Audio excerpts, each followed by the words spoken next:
कब्जा माफिया के खिलाफ ऑपरेशन केडीए के लिए चैलेंज बन गया। रेंजर्स और पुलिस की मदद के बगैर ऑपरेशन नहीं कर सकते। केडीए ने सिंध हाई कोर्ट के सामने बेबसी जाहिर कर दी। शहर में तजावुजात और जमीनों पर गैर कानूनी कब्जा खत्म कराने के लिए अदालत का बड़ा हुक्म सामने आया है।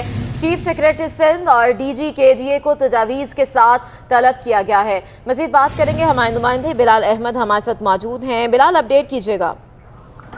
जी, गैर कानूनी तामीरात से मुतल्लिक सिंध हाई कोर्ट ने एक बड़ा हुक्म जारी किया है। दौरान समाअत केडीए हुक्काम अदालत में पेश हुए और मजमूई तौर पर जो शहर में गैर कानूनी तामीरात हैं उनमें पेशरफ ना होने और ऑपरेशन ना करने से मुतल्लिक केडीए हुक्काम ने बेबसी का इजहार किया और कहा कि जो कानून नाफिज करने वाले इदारे हैं, अदालत ये हुक्म जारी करती है कि जब भी ऑपरेशन होगा वो ताउन करेंगे, लेकिन अमली तौर पर होता यह है कि केडीए के जो हुक्काम हैं वो ऑपरेशन के लिए पहुंचते हैं तो मकामी पुलिस ताउन नहीं करती। उसकी वजह से जो अदालती अहकाम हैं उस पर अमल दरामद नहीं होता। यही वजह थी कि अदालत ने अब चीफ सेक्रेटरी और डीजी केडीए को कहा है कि ऐसी सूरत हाल में जब अदालती अहकाम पर अमल नहीं किया जा रहा तो किस तरीके से पॉलिसी बनाई जा सकती है कि जो गैर कानूनी कब्जे हैं उनको खत्म कराकर जो असल मालिकान के हवाले किया जाए। तो इस हवाले से तजावीज मुरतब की जाए। चीफ सेक्रेटरी और आईजी सिंह को और डीजी केडीए को कहा गया है और आइंदा समाज पर रिपोर्ट तलब की गई है।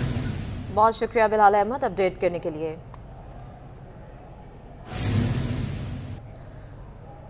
बिलाल अहमद हमें अपडेट कर रहे थे। अदालती अहकामात की वजह से कुछ कार्रवाइयों में कानून नाफिज करने वाले इदारों की मुआवनत मिल जाती है। अदालत की जानिब से रिमार्क्स भी सामने आए हैं। केडीए जैसे महकमों को ऑपरेशन के लिए मजबूत और बाइख्तियार होना चाहिए।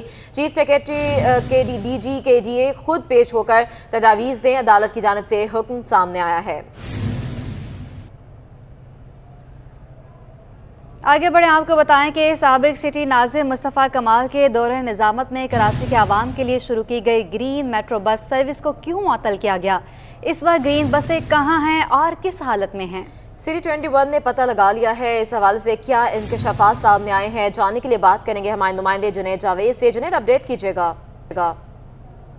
कराची की आवाम का 1 अरब 86 करोड़ रुपए जो है वो ठिकाने लगा चुकी है। वो किस तरीके से इन पैसों को ज़ाया कर चुकी है मैं आपको बताता हूँ। मेरे पीछे आप देख रहे होंगे कि इस वक्त ग्रीन मेट्रो सर्विस है। ये ग्रीन मेट्रो सर्विस कराची की शान हुआ करती थी। ये टोटल 62 यानी 62 बसें हुआ करती थी जो कि साबिक सिटी नाज़िम सैयद मुस्तफ़ा कमाल के दौर में कराची में चलाई गई थी। कराची में ये मलीर से कायदाबाद, गुलशन हदीद, भैंस कॉलोनी और दीगर इलाकों में चला करती थी, जबकि ये सुरजानी से लेकर टावर तक भी जो है यही बस सर्विस चला करती थी। वसीम अख्तर के मुताबिक ये बताया गया कि इनको ग्राउंड करने की वजूहात में ठेकेदारों की बदउनवानियाँ जो है वो सामने आई थी, जिसकी वजह से इनको ग्राउंड करना पड़ा था। टोटल 62 बसें जिनमें गुलशन इकबाल के ऊपर और लांडी टर्मिनल के ऊपर कुछ बसें इस वक्त खड़ी हुई हैं। 4 बसें एडमिनिस्ट्रेटर कराची जो है यहाँ से लेकर उनको दुरुस्त हालत में लाकर कराची यूनिवर्सिटी यानी जामिया कराची को तोहफे के तौर पर दे चुके हैं, जबकि मज़ीद बसें जो हैं इस वक्त यहाँ खड़ी हुई हैं।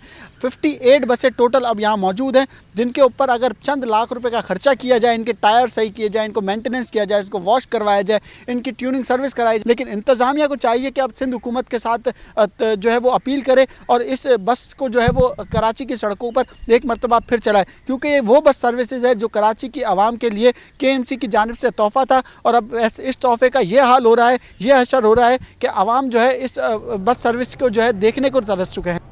कराची समेत सूबे भर के वफाकी इदारों के दफातर का औकात कार्ड जारी कर दिया गया है।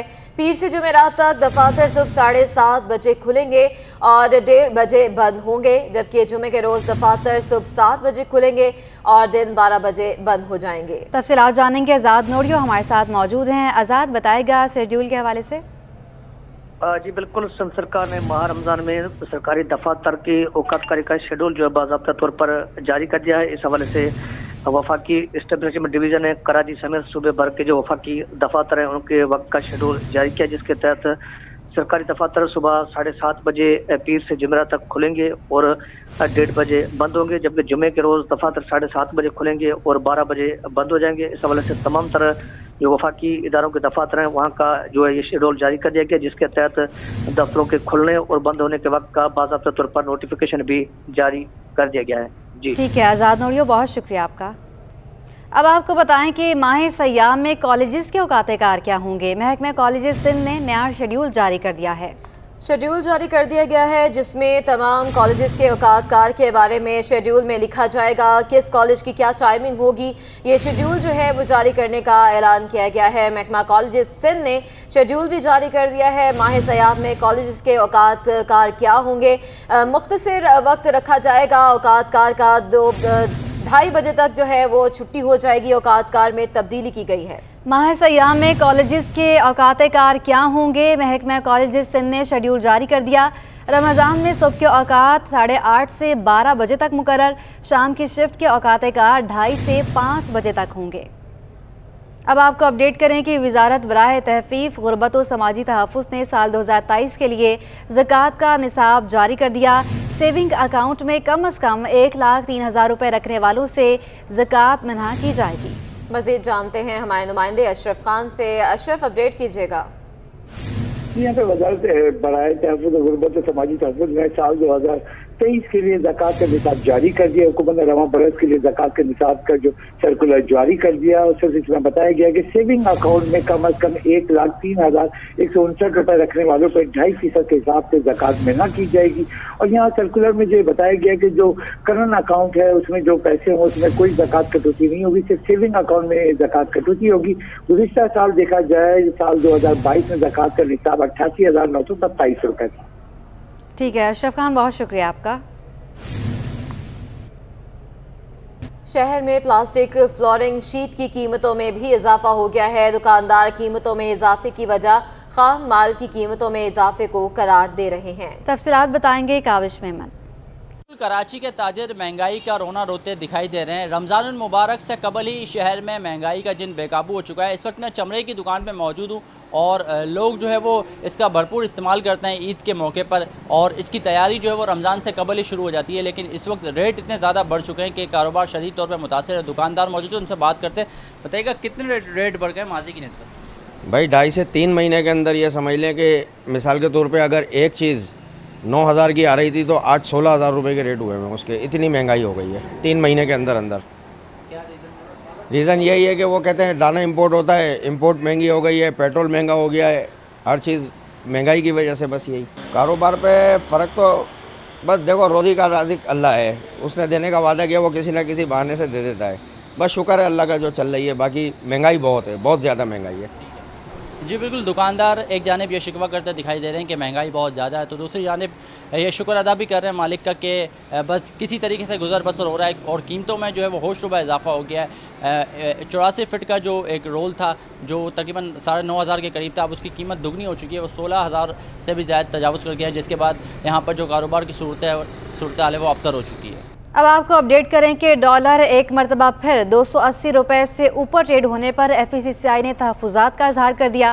नायब सदर FPCCI शबीर मंशा का कहना है डॉलर की सप्लाई बढ़ानी होगी। स्टेट बैंक को तजवीज़ दी है कि एक्सचेंज कंपनीज को डॉलर इंपोर्ट करने की इजाज़त दी जाए। तफसीलात जानेंगे हमारे नुमाइंदे अशरफ खान से। जी अशरफ।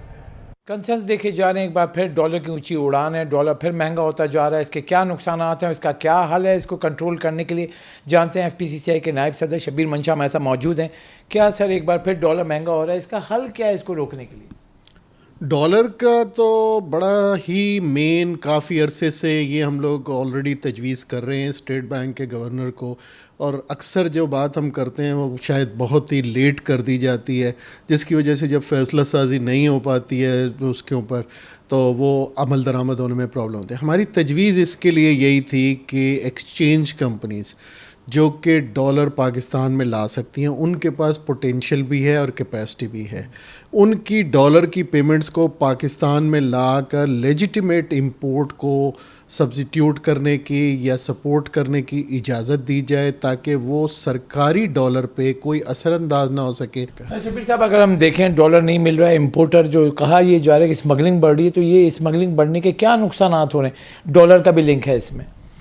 जी, स्मगलिंग बढ़ने का मेन उनसर, जैसे जब कंस्ट्रेंट किया गया था इंपोर्ट्स को, तो हमने इस बात को क्लियरली उस वक्त भी इंडिकेट किया था। स्टेट बैंक के गवर्नर आए थे, उनको भी इस चीज़ को बावर कराने की कोशिश की थी कि जो इंपोर्ट्स हो रही हैं उसके अंदर ये कंस्ट्रेंट नहीं हो पाएंगी, क्योंकि हमारी इन्फोर्समेंट प्रैक्टिकली ग्राउंड रियलिटी पे इस तरह नहीं है। हमारी इंपोर्ट्स के अंदर प्रॉब्लम ये है कि वो जो दूसरे लोग हैं जो कि अफ़गानिस्तान में या दूसरी जगह पे बैठे हुए हैं, वो किसी तरीके से पाकिस्तान में पोरस बॉर्डर होने की वजह से पोर इन कर जाते हैं थोड़े थोड़े, तो उस वजह से पूरी मार्केटों में अब माल अवेलेबल हो जाते हैं। लेकिन सबसे ज़्यादा नुकसान पाकिस्तान की तिजारत को हो रहा है, पाकिस्तानी ताजिर को हो रहा है और साथ में हुकूमत पाकिस्तान के रेवेन्यू को हो रहा है। अगर इसमें सिर्फ पॉलिसी के अंदर इसलाह की जाए तो बहुत सारे चेंज आने के बाद ये पाकिस्तान में बेहतरी आ जाएगी और चीज़ें संभल जाएंगी। जी, जैसा कि आपने सुना, शदीद कंसर्न्स है। PCCI ने साफ कहा है कि एक बार फिर डॉलर की ऊंची उड़ान है, इसको रोकने के लिए अहम फैसले करने होंगे। जो मजाज डीलर्स हैं उनको डॉलर इंपोर्ट करने की इजाज़त देनी होगी ताकि जो मुकामी जो सनतकार है जो इंपोर्ट कर रहा है उसका माल क्लियर हो और स्मगलिंग रुक सके। बहुत शुक्रिया अशरफ खान, अपडेट कर रहे थे। रमज़ान से कबल कमिश्नर कराची ने ग़िज़ाई अजनास की कीमतों की फहरिस्त जारी कर दी है। दुकानदारों ने सरकारी कीमतों पर अमल दरामद को होल सेल में सरकारी कीमतों से मशरूत कर दिया है। तफसीलात बताएंगे बसीम इफ्तिखार। आज बिल्कुल कमिश्नर कराची की जानिब से रमज़ान से कबल जो ग़िज़ाई अजनास हैं, बिलख़ुसूस अगर बात करें दालों के, चावलों के, चने के और मसालाजात हैं, इनके रेट्स जारी कर दिए गए हैं और रेट्स के हवाले से नोटिफिकेशन भी जो है वो जारी कर दिए गए हैं। ग़िज़ाई अजनास के होल सेल की सतह पर भी और रिटेल की सतह पर भी जो है वो रेट्स जारी किए गए हैं। इस वक्त मेरे साथ दुकानदार मौजूद हैं, जानते हैं। फजल साहब ये बताएगा कि जो कमिश्नर कराची की जानिब से दालों के, चावलों के जो रेट्स जारी किए गए हैं वो होल सेल पर भी रिटेल पे भी, उस पर आप अमल करेंगे? क्या सूरत हाल है और आपका क्या तासुरात हैं इन रेट्स के हवाले से? बिल्कुल करेंगे, क्यों नहीं करेंगे। लेकिन उसके लिए हम आपसे यही हमेशा से ये बोलते आ रहे हैं कि अगर होल सेल मार्केट में इस लिस्ट के मुताबिक हमें माल मिलेगा, बिल्कुल करेंगे, 100% करेंगे। क्यों? गवर्नमेंट ने ये लिस्ट निकाली है और हम भी चाहते हैं कि रमज़ान के महीने में आवाम को रिलीफ़ मिले, आवाम को सस्ती चीज़ें मिलें, और इसके लिए ज़रूरी है कि होल सेल मार्केट पर भी इन्हीं रेटों पे अमल दरामद किया जाए। जी, ये थे फजल हकीम जिनका कहना है कि इस लिस्ट पे और इन कीमतों पे ज़रूर अमल किया जाएगा, लेकिन अगर होल सेल मार्केट में जो कमिश्नर कराची की जानिब से होल सेल की सतह पर जो रेट्स दिए गए हैं उस पर अगर अमल किया जाएगा तो उसके मुताबिक फिर ये रिटेल में भी जो है वो कमिश्नर कराची के हवाले से जो रेट्स दिए गए हैं उस पर अमल करेंगे। ताहम इनका कहना है कि हुकूमत और जो ज़िला इंतज़ामिया है उनको चाहिए कि वो अपनी टीमें जो है वो मुतारिक करें ताकि सरकारी कीमतों पर अमल अपडेट करने के लिए। ये बड़े आपको बताएंगे इदारा शुमारियात ने सिंध के तमाम अजला को अखराजात की मद में 2 अरब रुपए जारी कर दिए हैं। इदारा शुमारियात सिंध के डायरेक्टर मुनव्वर अली घांगरू कहते हैं 7वीं मरदमशुमारी की मुद्दत में 15 रोज़ का इजाफा वफाकी वजीर एहसन इकबाल ने मुस्तरद कर दिया। ताहम 1 अप्रैल को सूरत हाल का जायजा लेकर फैसला किया जाएगा। मजीद बात करेंगे हमारे नुमाइंदे आजिज़ जमाली से। आजिज़, अपडेट कीजिएगा। जी देखिए, जो मुल्क भर में 7वीं मरदमशुमारी का अमल जारी है और ज़ाहिर है कि 21 रोज़ मुकम्मल हो चुके हैं, बाकी 9-10 दिन बचे हैं। फ़र्दर सूरत हाल क्या रहेगी या क्या हुआ अब तक ये तो हम जानेंगे, लेकिन आज की बड़ी ख़बर ये है कि सूबा सिंध में जिस तरह मुख्तलिफ़ अज़ला में एहतजाज हो रहा था कन्वेंस अलाउंस के लिए, वो हल हो गया है मसला। फेडरल ब्यूरो ऑफ स्टेटिस्टिक्स ने 2 अरब रुपए जारी कर दिए हैं सूबा सिंध के तमाम अज़ला के लिए। इस वक्त मेरे साथ फेडरल ब्यूरो ऑफ स्टेटिस्टिक्स के सूबा सिंध के जो डायरेक्टर हैं मुनव्वर अली घांगरू साहब, वो हमारे साथ मौजूद हैं। मैं उन्हीं की ही ज़बानी ये आपको सुनाऊंगा। घांगरू साहब, पहला तो ये अच्छी ख़बर आपने सुनाई है कि 2 अरब रुपए जारी हो गए हैं। ये एहतजाज हो रहे थे, कुछ लोगों को कन्वेंस अलाउंस नहीं मिल रहा था, इस पर क्या कहेंगे? जी सर, जैसे आपने बताया पहले कि मुख्तलिफ सिंध के मुख्तलिफ अज़ला में लोगों ने स्ट्राइक, इन्यूमरेटर ने स्ट्राइक भी किए और प्रेशर भी डेवलप किया, और वो उनके बिल्कुल ठीक थी बात कि उनको हमें ट्रांसपोर्टेशन देनी थी और ये हमारा SOP में भी था। और कुछ रीज़न्स की वजह से बजट्स, हमारे पास फ़ंड्स तो थे लेकिन उनके रिलीज़ में थोड़ा सा टाइम लग गया। बहरहाल वो देर आए दुरुस्त आयत। कल तमाम डिस्ट्रिक्ट्स में हम लोगों ने 2 अरब रुपए के चेक्स जो है ना वो डिस्ट्रीब्यूट किए और कल के दिन में ही वो बैंक में जमा भी हो गए। बताया 60%, ऐसी बात नहीं है 60% वाले, लेकिन हाँ थोड़ा सा, क्योंकि इतना बड़ा शहर है, इतनी बड़ी आबादी है, इसको कंट्रोल करना, इसको काउंट करना इटसेल्फ एक बड़ी चैलेंज है। लेकिन इसके साथ साथ मैं आपको ये बताऊं हूँ कि कहीं पे अगर ये लास्ट हमारी 8वीं जो CMC की मीटिंग हुई तो उसमें एक रिक्वेस्ट एजेंडा में ये भी था कि हम इस प्रोसेस को थोड़ा सा एक्सटेंड करें, लेकिन मिनिस्टर साहब ने जो है ना उसको क्लियर कट जो है ना वो ख़त्म कर लिया कि भाई हम इस प्रोसेस को आगे नहीं कर सकते हैं। जी, ये आपने सुना मुनव्वर अली घांगरो साहब, ये हैं director federal bureau of statistics और सूबा सिंध के तमाम मामलात को ये देख रहे होते हैं यहाँ पे। इनका टारगेट ये है कि 4 अप्रैल तक ये मुकम्मल हो जाए, लेकिन इस बात की गुंजाइश है कि 1 अप्रैल को जब पूरी सूरत हाल का जायज़ा लिया जाएगा कि अगर ये कंप्लीट नहीं होता तो फिर इसमें तोसी की गुंजाइश बनती है। लेकिन ये फ़ैसला बहरहाल इनको नहीं करना, इनके बकौल ये फ़ैसला फेडरल ब्यूरो ऑफ स्टैटिस्टिक्स या जो इनकी फेडरल गवर्नमेंट है उनको ये फ़ैसला करना है। तो अब देखना यह है कि 1 अप्रैल के बाद क्या सूरत हाल बनती है। लेकिन मुल्क भर में कराची समेत मरदमशुमारी का अमल जारी है, आज तक भी जारी है, और ये जो माली रुकावटें थीं वो भी अब ख़त्म हो चुकी हैं। अब आपको बताएं कि सिंध हाई कोर्ट में लापता अफराद के अहले खाना दौरान समाअत गम से निढाल हो गए। अदालत से प्यारों को बाजियाब कराने की दुहाइयां देने लगे। सिंध हाई कोर्ट ने दरखास्तों पर अदालती दफ्तर को फहरिस्त मुरतब करके सेक्रेटरी दाखिला IG सिंध और हरासती मराकज़ को अरसाल करने का हुक्म दे दिया है। मज़ीद बात करेंगे हमारे नुमाइंदे बिलाल अहमद से। बिलाल, अपडेट कीजिएगा। लियारी के इलाके से लापता होने वाले अब्दुर्रहमान और दीगर शहरियों की गुमशुदगी का मामला है। सिंध हाई कोर्ट की जज जस्टिस नेमतुल्लाह भलपोटो और जस्टिस शमसुद्दीन अब्बासी पर मुश्तमिल 2 रुकनी बेंच ने लापता अफराद की बाजियाबी से मुतल्लिक दरखास्तों की समाअत की। दौरान समाअत SP इन्वेस्टिगेशन और दीगर आला पुलिस हुक्काम अदालत में पेश हुए और रिपोर्ट्स पेश की कि मुख्तलिफ GITs के जो सेशंस हुए हैं उनमें अब तक जो लापता अफराद हैं उनकी बाजियाबी में कोई बड़ी पेशरफ्त सामने नहीं आई, जिस पर अदालत ने अपनी ऑब्जर्वेशन में ये कहा कि लापता अफराद की मुतअद्दिद दरखास्तें सिंध हाई कोर्ट में ज़ेर समाअत हैं, जिसमें इंसानी हकूक़ जो बुनियादी इंसानी हकूक़ हैं उसका मामला मौजूद है। इसलिए अदालत ने जो सिंध हाई कोर्ट का ऑफिस है उसको हुक्म जारी किया है कि लापता अफराद की बाजियाबी से मुतल्लिक जितनी भी दरखास्तें सिंध हाई कोर्ट में इस वक्त ज़ेर समाअत हैं और जिनमें शहरी अब तक बाजियाब नहीं हुए उनकी एक फ़हरिस्त मुरतब की जाए। वो फ़हरिस्त IG सिंध को अरसाल की जाए और IG सिंध वो फ़हरिस्त सेक्रेटरी दाखिला और जो KPK में हरासती मराकज़ हैं उन इंतज़ामिया को वो फ़हरिस्त अरसाल करे और फिर सेक्रेटरी दाखिला और हरासती मराकज़ के जो ज़िम्मेदारान इंतज़ामिया है वो रिपोर्ट जमा कराएं कि उनकी जो कस्टडी के अंदर हरासती मराकज़ में कितने जो सिंध हाई कोर्ट में ज़ेर समाअत दरखास्तें हैं उनमें लापता अफराद हैं वो उनके पास हैं या नहीं हैं। इस सिलसिले में अदालत ने SP इन्वेस्टिगेशन और IG सिंध को ये हुक्म जारी किया है कि ये जो अदालत ने आज हुक्म जारी किया है इसकी नकूल जैसे ही उनको मिलती हैं और फहरिस्त मिलती है तो उसके फ़ौरन बाद वो इस पर अमल दरामद कराएं और आइंदा समाअत पर। बहुत शुक्रिया बिलाल अपडेट करने के लिए। सिंध गवर्नमेंट अस्पताल करंगी 5 में सहूलियात का फुकदान है, पीने का पानी भी मैसर नहीं है, पंखे नकारा हो गए हैं। सहूलियात की अदम फराहमी से मरीजों के साथ आए तीमारदार भी परेशान हो गए हैं। सिंध गवर्नमेंट अस्पताल करंगी 5 में सहूलियात का फुकदान है, पीने का पानी भी मैसर नहीं है, पंखा नाकारा हो गए हैं। तफसीलात बताएंगे हमारी नुमाइंदा राबेल अशरफ।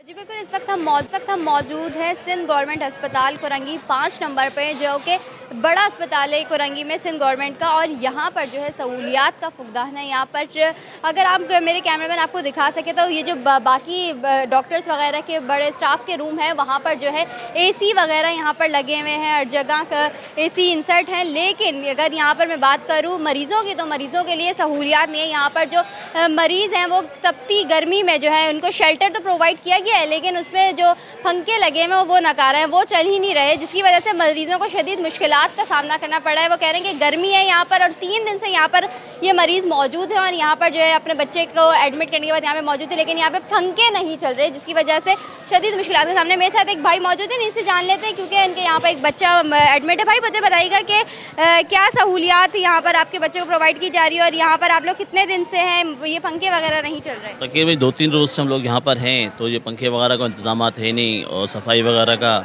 और प्लस उसके अलावा एक डॉक्टर साहब के पास हम जाते हैं तो वो एक ही जवाब देते हैं कि भाई अगर आपको बेहतर नहीं लगता तो आप उसको प्राइवेट में ले जाएं। अब हम गरीब लोग हैं, ज़ाहिर सी बात है प्राइवेट की तरफ हम कैसे जा सकते हैं, हम अफोर्ड नहीं कर सकते। 10-20 हज़ार रुपये वो दवाइयों पे खर्च होते हैं, हम मज़दूर तबका लोग हैं तो हमारे लिए मुश्किल होती है, तो इसलिए प्लीज़ हमारे साथ कोऑपरेट कीजिए आप लोग।